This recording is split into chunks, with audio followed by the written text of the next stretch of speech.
Meron tayong minomonitor na low pressure area dito sa labas ng ating Philippine Area of Responsibility.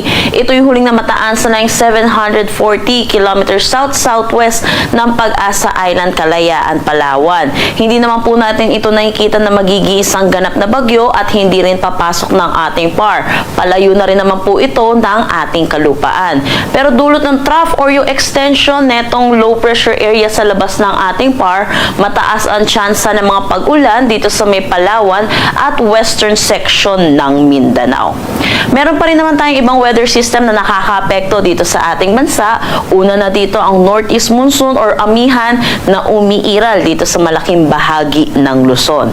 Pangalawa, ang easterlies or yung mainit at malinsangan na hangin na nanggagaling sa dagat Pasipiko na patuloy naman umiiral dito sa Visayas at Mindanao.